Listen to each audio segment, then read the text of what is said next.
ஒரு நாளும் காலையில தூங்கி எந்திரிக்கும் போது இவங்க என்னத்த தான் பண்ணி வச்சிருப்பாங்களோ அப்படின்னு சொல்லிட்டு போராடி போராடி இன்னைக்கு ஸ்டாலின் அவர்கள் ஒரு வழியா 5 வருடம் அதை கடந்துட்டாருன்னு சொல்லலாம். ஏன்னா இன்னைக்கு அவருக்கு பிறந்த நாள். அவரோட பிறந்த நாளுக்கு ஒரு வாழ்த்தை சொல்லிட்டு நம்மளோட வீடியோ தொடங்குவோம். அதுக்கு முன்னாடி சில தற்குறிகளை நம்ம பேச வேண்டியிருக்கு. தற்குறிகள்னு சொல்றதை விட கேவலமா கூட திட்டலாம். ஏன்னா இன்னைக்கு மாற்று கட்சியில இருந்து ஒரு பொம்பளைன்னு கூட பார்க்காம அசிங்கமா வந்து இன்னைக்கு நான் விஜய்க்கு பொண்டாட்டியா இருப்பேன்னு சொல்ற அளவுக்கு ஒரு கேவலங்கட்ட தேவதைகள் அப்படி சொல்லிடுவோமே, தேவதைகள் வந்து இன்னைக்கு ரோட்ல திரியிற வரைக்கும் இன்னைக்கு சாட்டையா இருக்கட்டும், இன்னும் ஏகப்பட்ட கேமரா சாப்பின்லாம் சில பேரை சொல்றாங்க. அவன்லாம் வந்து இன்னைக்கு எடுத்து போட்டு பேசிட்டு இருக்கேன் அப்படின்னா எந்த மாதிரி கீழ்த்தரமான செயல்களை இன்னைக்கு வந்து இவங்க எல்லாம் செய்யறாங்கன்றத பார்க்கணும். இதுக்கு நான் காலையிலே வீடியோல பதில் சொல்லி முடிச்சிட்டேன். அதை விட ரொம்ப முக்கியமா இன்னைக்கு விஜய் அவர்கள் சொன்ன ஒரு முக்கியமான விஷயத்தை பத்தி தான் நம்ம வீடியோ ஃபுல்லா பேச போறோம். தயவு செய்து வீடியோவை ஸ்கிப் பண்ணாம முழுசா பாருங்க. உங்களோட கேள்வி ஒவ்வொன்றுக்கும் அதுல பதில் இருக்கு. பார்த்துட்டு உங்களோட கமெண்ட்டை சொல்லிருங்க. நீங்க ரசிகனா இருக்கிறது எனக்கு உண்மையிலேயே பெருமையா இருக்கு. முடிஞ்ச வரைக்கும் ஏழைகளுக்கு உதவி செய். இன்றைக்கி முக்கியமான வீடியோ விஜய் அவர்கள் வெளியிட்ட முக்கிய பதிவு ஒன்று இருக்குது. அதை தான் நம்ம வீடியோ ஃபுல்லாக பேச போகிறோம். ஏற்கனவே சொன்னது தான், நான் மார்ச் 1ஆம் தேதி வேட்பாளர் பட்டியலை விஜய் அவர்கள் வெளியிடுவார் அப்படின்னு சொல்லியிருந்தேன். அதுக்கான முழு டீட்டெயில் பார்க்க போகிறோம். அதுக்கு முன்னாடி பார்த்தீங்கன்னா தமிழக முதலமைச்சர் ஐயா மு.க. ஸ்டாலின் அவர்களுக்கு ஒரு பிறந்தநாள் வாழ்த்து. அவருக்கு நம்மளோட சேனல் சார்பாக ஒரு வாழ்த்தை சொல்லிடுவோம். போன வருஷம் வரைக்கும் விஜய் அவர்கள் வாழ்த்து தெரிவிச்சிருக்காங்க. ஆனால் இப்போ நம்ம வீடியோ பேசிகிட்டு இருக்க இந்த நொடி வரைக்கும் இன்னும் வாழ்த்து சொல்லலை. அதுக்கு முன்னாடி யார் யார் சொல்லியிருக்காங்க அப்படின்னா சீமான் அவர்கள் சொல்லியிருக்காரு. இன்னும் பார்த்தீங்கன்னா ராகுல் காந்தி அவர்கள் சொல்லியிருக்காரு. இதில் மிகப்பெரிய ட்விஸ்ட் ஒன்று இருக்குது. அடுத்து ஐயா ஓபிஎஸ் சேர்ந்திருக்காரு. இதில் சொல்லியிருக்கிற ஓபிஎஸ் ஐயா சொல்லியிருக்கிற அந்த பதிவு அப்படின்றது ரொம்பவே முக்கியமாக பார்க்கப்படுது. ஏன் அப்படின்னா கொடுத்த காசுக்கு மேலே கூறாண்டாங்க கொய்யாலன்னு சொல்லி ஒரு சில காமெடிகள்லாம் நம்ம பார்த்துருப்போம்ல, அந்த மாதிரி தான் இருக்குது பதிவு. ஏன்னா அவ்வளோ பெரிய ஒரு இன்னும் 3 நாள் ஆகலை திமுகவில் சேர்ந்து. இப்போ இவ்வளோ நாள் வரைக்கும் வாழ்த்துக்கள் வந்து முதல்வருக்கு எல்லாருமே சொல்கிறது வழக்கம் சொல்லுவாங்க. இது ஒரு நாகரிகம், அரசியல் நாகரிகம் அப்படின்றது இப்படி தான் இருக்கும் சொல்லிட்டு இருக்காங்க. இப்போ சீமான் அவர்களை பொறுத்த வரைக்கும் ஐயா ஸ்டாலின் அவர்கள் உடல் நலத்துடன் நல்லபடியாக இருக்கணும் அப்படின்னு வாழ்த்து தெரிவிச்சிருக்காரு. ராகுல் காந்தி போட்ட பதிவு அப்படின்றது கண்டிப்பாக இன்றைக்கி தமிழ்நாடு அரசியலை புரட்டி போடுற விதமாக இருக்குது அப்படின்றது தான் உண்மை. ஏன்னா போன வருஷம் வரைக்கும் போட்டிருந்த பதிவுலலாம் ஜாயிண்டிங்கில் இருப்போம், 2 பேரும் வந்து சேர்ந்து தமிழ்நாட்டை ஆள போகிறோம் அப்படின்ற மாதிரிலாம் பயங்கரமாக இருந்துச்சு. இந்த வாட்டி பார்த்தீங்கன்னா திரு மு.க. ஸ்டாலின் அவர்களுக்கு என்னுடைய அன்பான பிறந்தநாள் வாழ்த்துக்கள், நீங்கள் நல்லா இருக்கணும், நீடூடி வாழணுன்ற மாதிரி இங்கிலீஷில் போட்டிருக்காப்புல. ஆனால் இது வச்சு தான் இன்றைக்கி எல்லாருடைய அரசியல் பார்வை அப்படின்றது எப்படி திரும்பி இருக்குது அப்படின்னா, ஏன்னா அது பக்கமாக எழுதுவாப்புல டக்குன்னு பார்த்தா ஒரு 2 வார்த்தையில் முடிச்சிருக்காரு. இன்னும் வந்து ஜாயிண்டிங் அந்த ஒரு வார்த்தை மிஸ் ஆகுதே, சரியில்லையே அப்படின்னு சொல்லி யோசிக்கும் போது ஒருவேளை ஏன்னா இவ்வளோ நாள் வரைக்கும் திமுக காரங்க காங்கிரஸ் வந்து சுமூகமாக பேச்சுவார்த்தை போயிட்டுருக்கு. மாணிக்கம் தாகூர்லாம் கூட செல்வ பிறந்தைகள்லாம் கூட என்ன சொல்கிறாங்க, முன்னாடி ஒரு பேச்சு பேசினாங்க, டிவிக்கே தான் வேணும்னு சொல்லி கொந்தளிச்சாங்க. அப்புறம் பார்த்தீங்கன்னா ரூமுக்குள்ளே போயிட்டு வந்ததுக்கப்புறமா இல்லை எங்களுக்கு திமுக கூட தான் நாங்கள் கூட்டணி பேச்சுவார்த்தை நடத்துகிறோம்ன்றாரு.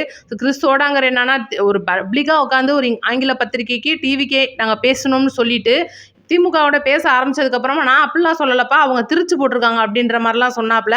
ஆனால் என்னன்னு பார்த்தா இவர் இந்த மாதிரி ஒரு பதிவு போட்டிருக்காரு. ஏன்னா இப்போ இதுக்கு முன்னாடி இருந்த வருடங்கள்லாம் கூட பார்த்தீங்கன்னா நார்மலாக ஒரு பிறந்தநாள் கொண்டாடுவாங்க, 4வது வருஷம். இது பார்த்தீங்கன்னா 5வது வருஷம் முடிஞ்சு போச்சு. அப்போ அடுத்து வந்து ஆட்சி வரப்போது, நம்ம சேர்ந்து பயணிக்கிறோம் அப்படின்ற ஒரு பதிவு எல்லாரும் எதிர்பார்த்ததா இருக்கும். ஆனால் பார்த்தீங்கன்னா அந்த மாதிரி ஒரு பதிவு வரல அப்படின்னும் போது ஒருவேளை இல்லையோ முடிஞ்சு போச்சோ அப்படின்ற மாதிரி ஒரு சின்ன நம்மளுக்குள்ள ஒரு கேள்வி. அதனால தான் நம்ம இன்னைக்கு காங்கிரஸ் வந்து டிவிக்கோட வராதுன்னு நம்ம சொல்லிக்கிட்டு இருந்ததெல்லாம் மீறி அனைத்து கருத்து கணிப்புகளையும் தாண்டி இன்னைக்கு உள்கட்ட பேச்சுவார்த்தை 2ஆம் கட்ட தலைவர்கள்ட்ட மறைமுகமாக நடந்துகிட்டு இருக்கு அப்படின்றது ஏற்கனவே நான் நிறைய வீடியோக்களில் சொல்லியிருக்கேன். இந்த ஒரு பதிவுன்றது இதை நல்லா உறுதிப்படுத்துகிற விதமாக அமைஞ்சிருச்சு. இப்போ இந்த டாபிக் பிறந்தநாள் டாப்பிக்கை ஓகே பண்ணி வச்சுட்டு ஒர்த்தி வச்சுட்டு பார்த்தீங்கன்னா இன்றைக்கி விஜய் அவர்கள் வெளியிட்ட முக்கியமான பதிவு. இன்றைக்கி பார்த்தீங்கன்னா புசி ஆனந்த் அவர்களுக்கிடம் என்ன சொல்லியிருக்காங்கன்னா, இந்த மாவட்ட செயலாளர்கள் கூட்டம் காணொலி வாயிலாக நடந்திருக்கும். இது வந்து மறைமுகமாக நிறையா பேசியிருக்காங்கன்னு நான் வெளிப்படையாகவே சொல்லியிருப்பேன் இதுக்கு முன்னாடி வீடியோவில். அப்படி பேசப்பட்ட ஒரு வீடியோவில் என்ன சொல்லியிருக்காரு அப்படின்னா, புசி ஆனந்த் மாவட்ட செயலாளர்களுக்குள்ள யாரை வேணாலும் வந்து இன்றைக்கி வேட்பாளராக அறிவிக்கலாம். அவங்களோட வயசில் சின்னவங்களாக இருக்கலாம், பெரியவங்களாக இருக்கலாம், இன்னும் சொல்லணும்னா ஆண் பெண்ணாக இருக்கலாம், யார் வேணாலும் இருக்கலாம். இப்போ வந்து ஆம்பளைங்கள் மட்டும்தான் நாங்கள் ஆதரிப்போம், என்ன பெண்களை நீங்கள் வேட்பாளராக போட்டிருக்கீங்க, அந்த மாதிரி கேட்குற ஆட்களும் இன்னும் இருக்காங்க தமிழ்நாட்டில். அப்படி இருக்கும்போது யாருமே வந்து இந்த மாதிரி ஒரு சலசலப்பு வரக்கூடாது. யார் வேட்பாளராக இருந்தாலும் உங்களோட வயது குறைவாக இருந்தாலும் சரி, வயது அதிகமாக இருந்தாலும் சரி, அவங்களுக்கு ஒத்துழைக்க வேண்டியது உங்களுடைய கடமைன்னு சொல்லிட்டு இன்னைக்கு புசி ஆனந்த் அவர்கள் ரொம்ப முக்கியமான ஒரு அப்டேட் கொடுத்துருக்காரு. அந்த ஒரு அப்டேட்டை பொறுத்த வரைக்கும் பார்த்தீங்கன்னா ஏற்கனவே விஜய் நான் சொன்ன மாதிரி விஜய் அவர்கள் வேட்பாளர் பட்டியல் ரெடி பண்ணிட்டு இருக்கிறது ஒரு பக்கம் இருந்தால் கூட இன்னைக்கு காங்கிரஸ் கூட்டணி பேச்சுவார்த்தை அப்படின்றது இன்னும் சசிகலா அவர்களுடைய கூட்டணி பேச்சுவார்த்தைன்றது ரொம்ப தீவிரமாக போயிட்டுருக்கு. இது நான் சொல்லிகிட்டே இருக்கேன். கேஎஸ் அவர்கள் வந்து பேச வச்சுக்கிட்டு இருக்காரு. தொகுதி பங்கீட்டு பிரச்சனையாக இருக்கட்டும், இன்னும் ஒரு சில அந்த அரசியல் நுணுக்கங்கள் இதெல்லாம் வந்து இன்றைக்கி சசிகலா அவர்கள் வந்து அரசியலில் பலந்து கொட்டப்பட்டவங்களா இருந்தால் கூட நிறைய பேர் கமெண்ட்டில் சொல்கிறீங்க அவங்க நமக்கு வேண்டாங்கன்னு. இருந்தாலும் தலைமை எடுக்கிற முடிவே இறுதியானது அப்படின்றனால அவங்கள்ட்டையும் பேச்சுவார்த்தை நடந்துட்டு இருக்கிறனால குறிப்பிட்ட சில தொகுதிகளுக்கு இன்னும் வந்து அறிவிக்கப்படலை. இன்னும் முக்கியமான விஷயமா பார்த்தோம்னா, நீங்கள் மாவட்ட செயலாளர்களே வந்து நிறைய ஊர்களில் இல்லாமல் இருக்காங்க. அது ஒரு பக்கம் இருந்தால் கூட வேட்பாளர் பட்டியல் அப்படின்றது முக்கால்வாசி ரெடி ஆயிடுச்சு அப்படின்றது மிகப்பெரிய தகவலாக இருக்குது.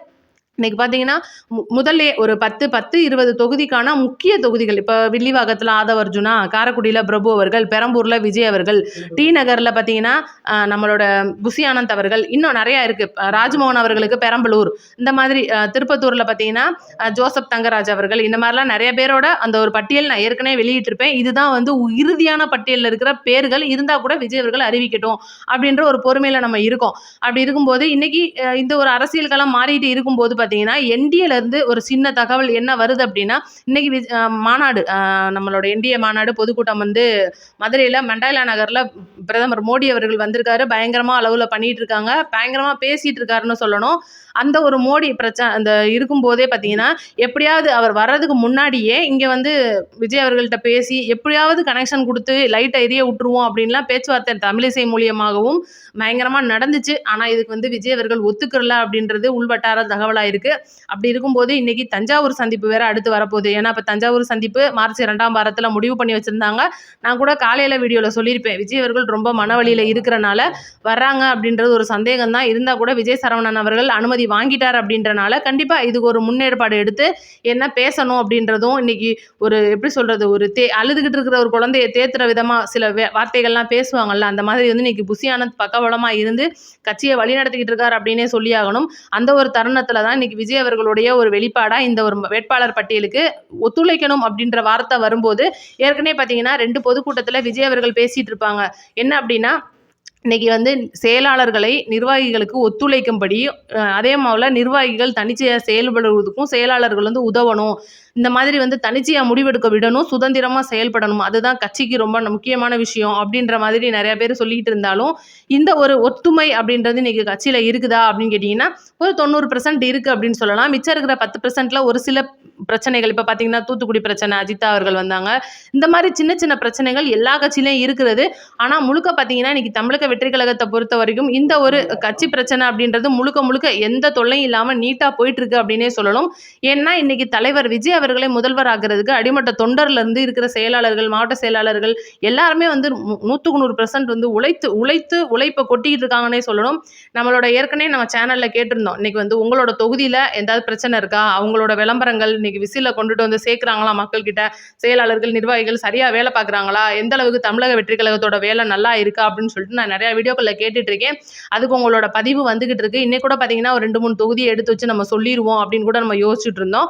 இன்னைக்கு வந்து முக்கியமான விஷயமா இந்த வேட்பாளர் பட்டியல் அப்படின்றது இன்னைக்கு தமிழ்நாட்டுக்கு ரொம்பவே முக்கியமா இருந்துட்டு இருக்கு.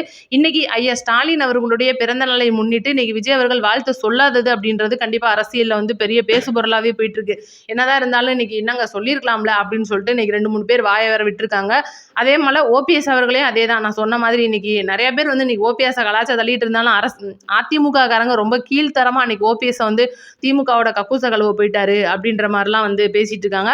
நம்மளுக்கு அப்படிலாம் கிடையாது. முழுக்க முழுக்க நம்ம திமுகவை எதிர்க்கிறோம், திமுகவை ஒழிச்சே ஆகணும், திமுக ஒரு தீய சக்தி அப்படின்னு சொன்னா கூட ஐயா ஸ்டாலின் அவர்களுக்கு ஒரு பிறந்தநாள் நம்ம வாழ்த்தை சொல்லிடுவோம் அப்படின்றது நம்மளோட ஒரு கடமையா நம்ம சொல்லிட்டோம். அதனால சப்ஸ்கிரைப் பண்ணிக்கோங்க, தயவுசெய்து 4 பேருக்கு ஷேர் பண்ணி விடுங்க, உங்களோட கமெண்ட்டை மறக்காம கமெண்ட்ல சொல்லிடுங்க. அடுத்த வீடியோல பார்ப்போம். அனைவருக்கும் நன்றி.